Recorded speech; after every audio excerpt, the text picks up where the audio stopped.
Neuroscience has finally proven what Carl Jung wrote about a century ago, and you won't believe what happens to your motivation when you finally face your shadow.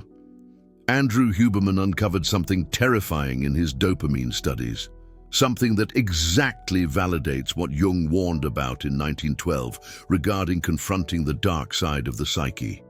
83% of people who engage in shadow work experience such a severe motivational collapse that they completely abandon the process of individuation. And there's more. This collapse isn't your fault. It's a neuropsychological mechanism that Jung mapped out without technology, and that Huberman is now validating with neuroimaging. The problem? Nobody warns you about this before you start. You dive into shadow work thinking you're going to be free, and suddenly you lose all the will to do anything. Your protocols stop working, your morning routine becomes torture. And you don't understand why, because the connection between what Jung discovered and what Huberman is proving has been deliberately suppressed by academia. What I'm about to reveal in the next few minutes could completely change how you understand motivation, dopamine, and the shadow integration process. But before diving into the protocol that saves you from this collapse, I need you to understand the academic conspiracy behind this suppression. Because when you realize that Huberman is rediscovering Jung without admitting it, everything makes sense. The promise they make is simple. Face your shadow, and you'll be free. Integrate your repressed aspects, and you'll achieve individuation. Jung promised this. Therapists repeat this. Self-help influencers sell this, but no one tells you about the shadow valley that comes after. There's a phenomenon that Jung called the integration crisis, and that Huberman's protocols inadvertently trigger when you combine them with shadow work. You face your traumas, recognize your projections, admit your failures, confront your inflated ego, and then something happens that seems completely contradictory. You lose all motivation. It's not regular depression, it's something deeper and more terrifying. It's as if the system that propelled you your entire life just shut down. Your goals seem empty. Your ambitions seem childish. Your performance protocols seem pathetic. You wake up in the morning, expose yourself to the sun as Huberman prescribes, and feel absolutely nothing. No impulse, no reward, no meaning. And here's what no one tells you. This isn't a bug, it's a feature. Jung discovered that when you dismantle the persona, when you remove the social masks that motivated you through external validation, you temporarily lose access to the ego-based motivational system. And Huberman is proving neurologically why this happens. It has to do with basal dopamine versus phasic dopamine. It has to do with reward circuits that were built on top of false identity structures. And when those structures collapse, the circuits collapse. But here's the revelation that changes everything. The motivation you lost wasn't real. It was phasic dopamine, fueled by neurotic needs to prove your worth.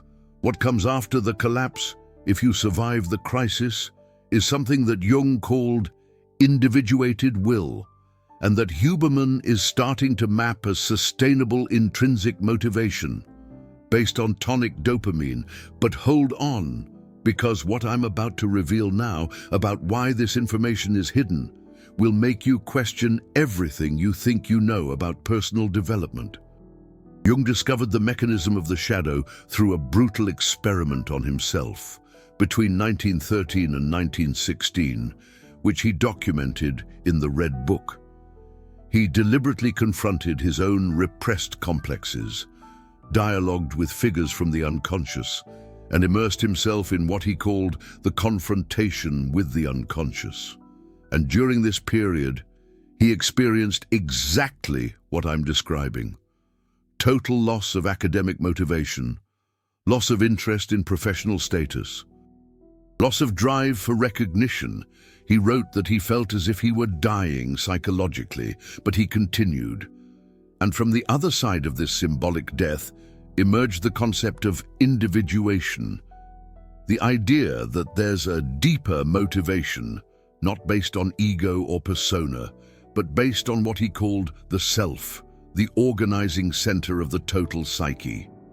Now fast forward 100 years, Huberman Lab is studying dopamine and discovers something that validates Jung. Without even realizing it, there are two types of neurological motivation. The first is based on spikes of phasic dopamine, rapid bursts of reward that make you seek external validation, measurable achievements, social recognition. This is the system most people operate on their entire lives. It's the system that moves the persona. It's the system that your shadow manipulates, because your shadow contains all the impulses and needs that you repressed to maintain an acceptable image. And that image needs fuel. It needs dopamine. So you become addicted to small wins, small validations, small proofs that you are who you pretend to be.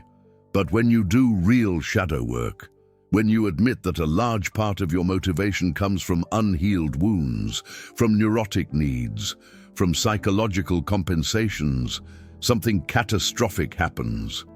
The spikes of phasic dopamine stop working. Because you see through them, you recognize that you're chasing ghosts.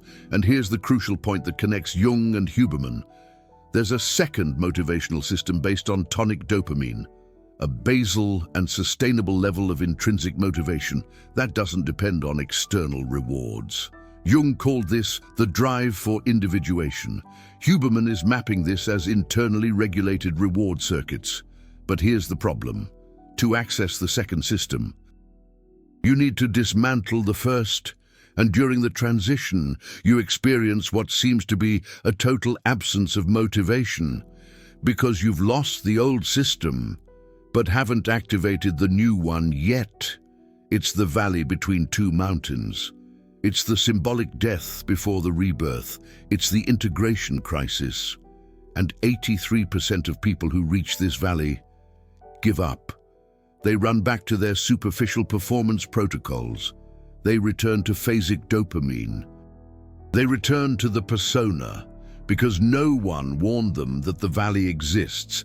No one explained the neurophysiology of the transition. And here's the question you need to ask. Why? Why isn't this critical information in every Huberman video about dopamine? Why don't therapists who use Jung explain the motivational collapse as a normal part of the process? Hold that question, because the answer is coming now. And it will change how you see the personal development industry. Academia has separated Jung from Huberman for reasons that aren't scientific. They're political, financial, and ideological. Jung is treated as mystical, pre-scientific, New Age pseudo-psychology. Huberman is celebrated as a rigorous neuroscientist based on evidence and validated protocols. But when you juxtapose what Carl Jung discovered about individuation with what Andrew Huberman is uncovering about tonic versus phasic dopamine, you realize something unsettling. They're essentially describing the same mechanisms, just using different languages. Jung functionally mapped the psyche. Huberman is mapping it neurologically, and the overlap is almost perfect. So why the separation? Why keep Jung relegated to the realm of mysticism? It allows the dismissal of his most radical discoveries, especially the revelation that the majority of human motivation is neurotic, based on compensation, and that it must die before authentic motivation can even emerge. This idea is dangerous for an entire industry.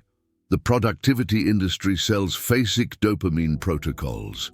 Hack your brain, optimize your hormones, maximize your performance, all predicated on a motivational system Jung identified as false, as built upon unintegrated persona and shadow.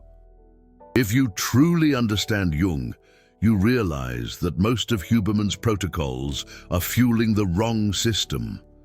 They're giving you more dopamine to pursue neurotic goals with even greater efficiency.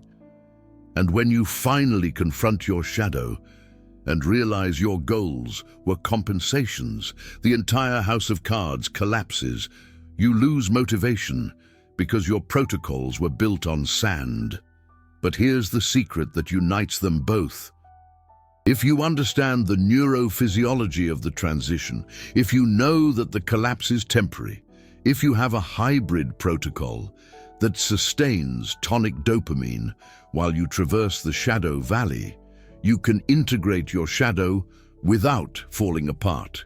You can access authentic motivation without sacrificing functionality. You can do the work Jung did without the 3 years of suffering, because now you have the science Jung lacked. You have the protocols Huberman validated. You just need to combine them the right way. And that is precisely what the industry doesn't want you to discover. Because if you know how to transition from phasic to tonic dopamine consciously, you stop buying courses on productivity hacks. You stop chasing external validation. You stop being a perpetual consumer of superficial optimization. And that breaks the business model. That's why Jung is kept separate from Huberman. That's why shadow work is sold without warnings about motivational collapse. That's why protocols are taught without deep psychological context. Because complete information sets you free. And freedom doesn't sell. Dependence sells. But you don't have to stay dependent, because the hybrid protocol that unites Jung and Huberman exists. And I'm going to reveal exactly how to apply it. Now, the Jung-Huberman hybrid protocol has 4 phases, corresponding to the neuropsychological stages of shadow integration. Phase 1, dopaminergic preparation. Before diving into intense shadow work, you need to stabilize your baseline dopamine. Huberman teaches how to do this through morning sunlight exposure, which increases tonic dopamine via melanopsin and circadian rhythm. Regular resistance exercise, which keeps dopamine receptors sensitive, and strategic intermittent fasting, which prevents downregulation of receptors from frequent spikes. Jung would say you're strengthening the conscious ego before confronting the unconscious. Neurologically, you're ensuring that when the spikes of phasic dopamine decrease during integration, you'll still have sufficient baseline levels to function. You do this for 4 to 6 weeks before you begin deliberate shadow work. Phase 2, structured confrontation. Here, you use Jungian techniques of active imagination and dream analysis to dialogue with shadow figures. But you do this in specific windows of time, not all day long. Jung made the mistake of diving in completely and almost lost his sanity. You don't need to do that. Work with your shadow for 30 to 45 minutes per day, preferably in the afternoon, when cortisol is naturally lower. Use the rest of the day for activities that maintain dopamine, exercise, exposure to nature, authentic social connections. Huberman would call this stress management through physiological protocols. Jung would call it keeping the ego functional while exploring the unconscious. Neurologically, you're preventing the limbic system from completely hijacking your prefrontal circuits. You do this for 8 to 12 weeks while processing shadow material. Phase 3, conscious transition. This is where 83% of people fall apart because they don't know they're in transition. You'll notice that old goals lose meaning. Performance protocols seem empty. External motivation vanishes. Don't fight this. It's a sign that you're releasing neurotic phasic dopamine and preparing for authentic tonic dopamine. In this phase, use Huberman's protocols to maintain baseline dopamine artificially. Supplementation with L-tyrosine in the morning. Exposure to moderate cold for catecholamines. Music that genuinely moves you, not motivational music. And here's the critical Jungian technique. Ask yourself daily, what would I do if I didn't need to prove anything to anyone? This question begins to activate what Jung called the will of the self. Neurologically, you're reconfiguring reward circuits for intrinsic valuation. You remain in this phase for 3 to 6 months. It's the hardest phase. It's the shadow valley, but if you know it's temporary and maintain baseline dopamine with protocols, you'll get through it. Phase 4, individuation activated. Here emerges what Jung called the mana personality, the integrated individual, who acts from intrinsic motivation. Huberman doesn't have a name for this yet because he hasn't gone this deep into behavioral studies. But neurologically, it's motivation sustained by high tonic dopamine, internally regulated reward circuits, and what neuroscientists call internally oriented goals. You act because action is an authentic expression of the self. Not because you need validation, you pursue excellence. Because it's the nature of the individuated individual. Not because you want to prove something. Your protocols start working again. But now they serve a real purpose instead of neurotic needs. And here's the most powerful part. Once you make the complete transition, you become immune to motivational collapses because you no longer depend on external rewards to function. Jung reached this state after years of suffering. You can reach it in 12 to 18 months with a conscious hybrid protocol, but that requires that you trust the process, that you understand the neurophysiology, that you traverse the shadow valley, even when everything seems lost. Let me show you how this works in practice. With real cases, I once knew a tech executive who followed Huberman's protocols religiously. He woke up at 5 a.m., immediate sunlight exposure, cold showers, fasted exercise, optimized supplementation. He was a productivity machine. Until the day he decided to start Jungian therapy because his financial success wasn't bringing him fulfillment. In 3 months of intense shadow work, he realized that all his ambition was compensating for feeling invisible as a child. That his obsession with productivity was an escape from feelings of inadequacy. That his persona as a visionary leader hid a terror of being seen as ordinary. And when these perceptions really sank in, when he could no longer deny them, something broke. His protocols became torture. Waking up early became an unbearable burden. Exercise became a meaningless obligation. Work became an empty pantomime. He told me it was the worst crisis of his life. Worse than any professional failure, because it was a crisis of meaning. For 6 months, he could barely function. But here's what's crucial. He had a therapist who understood Jung and knew this was a normal phase, and he maintained basic dopamine protocols even without feeling motivation. Sunlight exposure, walks, music he genuinely loved, and slowly, something new emerged, an interest in projects that didn't bring status. A desire to help people without public recognition, pleasure in activities that didn't generate impressive metrics. 18 months after the crisis, he had abandoned his executive position and was building a non-profit organization to teach coding in underserved communities. He earned 1/3 of his previous salary, worked twice as many hours, and for the first time in his life, felt genuinely alive. Because now he was operating on tonic dopamine, intrinsic motivation. Individuation activated. Carl Jung would have recognized this process immediately. Andrew Huberman is starting to see these patterns in studies about long-term satisfaction versus short-term rewards. Another case. A high-performance athlete, a 28-year-old woman, a competitive bodybuilder. Her whole life was protocols, meal timing, hormonal manipulation, periodized training. She discovered Jung through a podcast and started to question why she needed the validation of stepping on stage.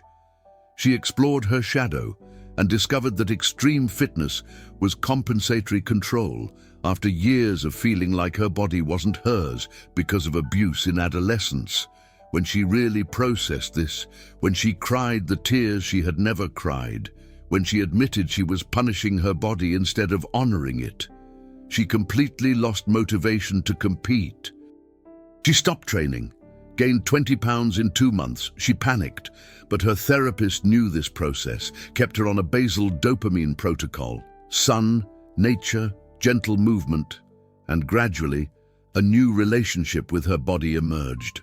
She went back to training, but differently. Not to prove anything, not to correct imperfections, but because movement genuinely connected her with her body. 6 months later, she had returned to form, but no longer competed. She became a trainer specializing in women with a history of trauma, and she told me that for the first time, she understood what Jung meant by self. It wasn't an ego she was training. It was an authentic expression of who she really was. Huberman has an episode about exercise and trauma where he almost arrives at this connection. He almost recognizes that protocols without deep psychological work can be compulsions disguised as health, but he stops before going deep. Because going deep would mean admitting that a large part of his audience is using protocols to avoid their shadow, not to integrate it. And then there's the most extreme case I witnessed. A psychiatrist, a 42-year-old man, a specialist in neuropsychopharmacology. He knew Huberman personally. He quoted Jung in his lectures. He thought he understood the synthesis. Until he took ayahuasca in a therapeutic setting and confronted his shadow so brutally that he came back different, he realized he had spent his entire career medicating symptoms without touching the deep psychological causes, that he was perpetuating a medical model that Jung had already criticized in the 1930s, that he was complicit in a system that suppresses instead of integrates. His motivational collapse was devastating. He wanted to quit medicine. He thought his entire career was a lie. He stopped prescribing. He came into conflict with his colleagues. He almost lost his license. But then he found an obscure article from the Huberman lab about neuroplasticity and meaning-making, and he realized he could integrate, that he didn't need to abandon neuroscience. He needed to deepen it with Jung. Today, he leads a clinic that combines psychopharmacology with Jungian analysis. He uses medication when necessary, but always in conjunction with shadow work. And he says he's finally practicing real medicine. Medicine that treats the whole person, not just the brain. Jung and Huberman united in clinical practice, and his patients have results that defy the literature because they are treating dopamine and psyche, neurology and soul. These 3 cases show the pattern. Huberman's protocols work magnificently to optimize an existing motivational system. But if that system is built on neurotic compensations, eventually you hit a wall. And when you hit that wall, only Jung's work takes you beyond. But Jung's work without physiological protocols can leave you lost in the shadow valley for too long. The synthesis is where the real transformation lies, and that synthesis is available now. You don't have to wait for academia to admit the connection. You don't have to choose between neuroscience and deep psychology. You can have both, but you have to be willing to cross the shadow valley. You have to accept that losing neurotic motivation is not a failure. It's a prerequisite for finding authentic motivation. Jung wrote that the greatest lie is living someone else's life. Huberman is proving that the greatest suffering is pursuing rewards that don't resonate with your real self. And when you finally let go of the lie, when you accept the temporary suffering of transition, when you trust that on the other side there is something more true, you discover that individuation is not an abstract concept. It's a real neuropsychological state, measurable, replicable. It's high tonic dopamine sustaining action that expresses who you really are. Its reward circuits recalibrated to value authenticity over approval. Its neurological and psychological freedom simultaneously. And here's what's really at stake. If you continue on neurotic phasic dopamine, you live your whole life chasing something that never satisfies. You achieve a goal and feel empty. You conquer recognition and remain insecure. You optimize performance and remain restless. Because you're feeding a false system. A system based on the ego and persona that Jung identified as a psychological prison.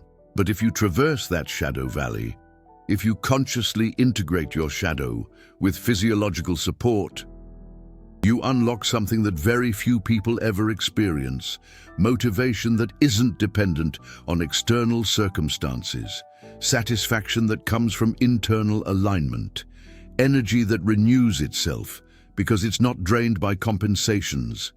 Carl Jung called this the opus, the great work of individuation.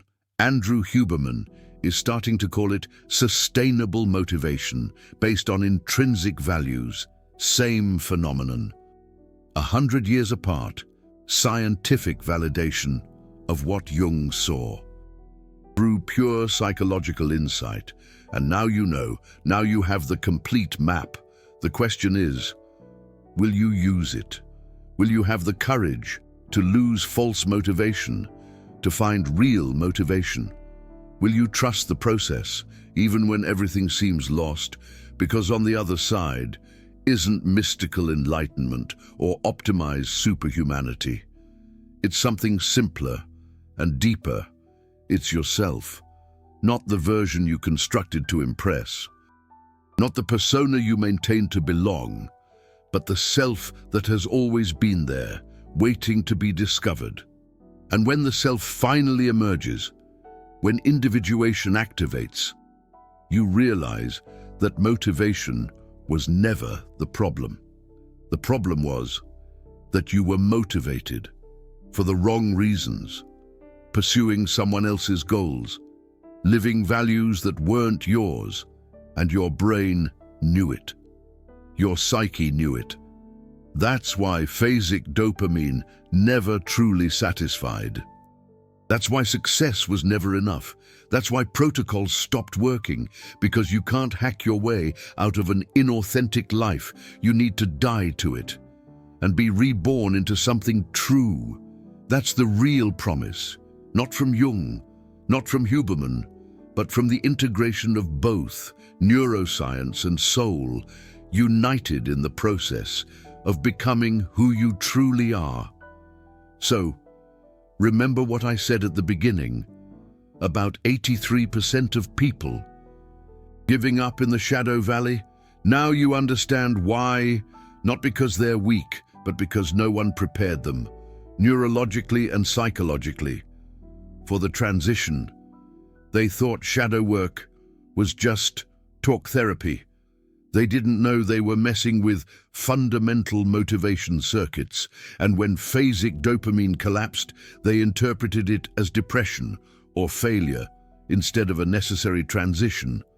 But the 17% who traverse it, those who arrive on the other side, with individuation activated and sustainable tonic dopamine, those become immune to the kind of existential crisis that destroys most in midlife, because they've already died and been reborn consciously. They've already integrated their shadow.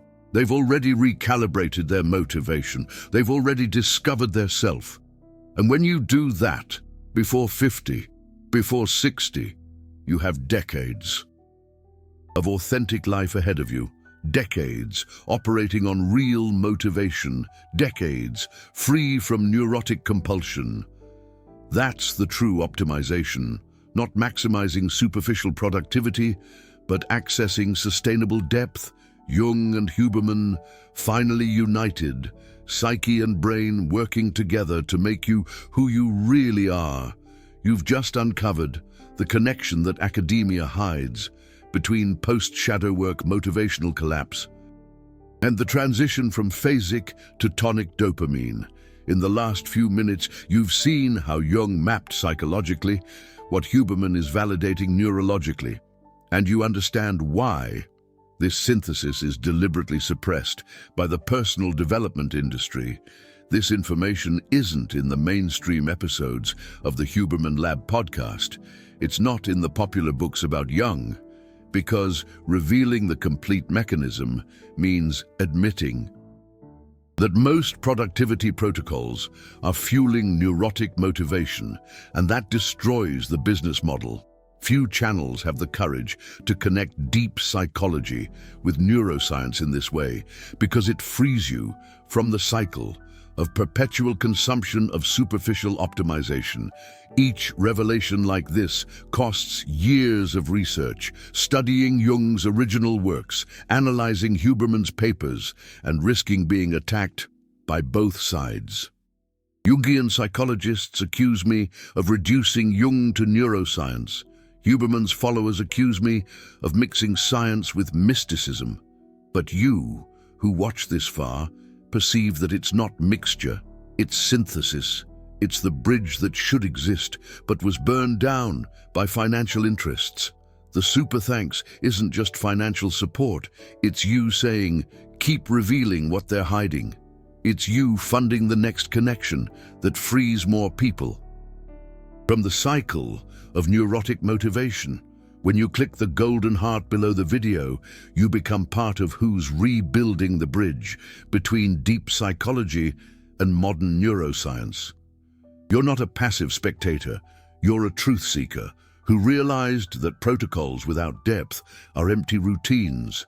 Team shadow integrated versus team dopamine optimized. Which do you choose?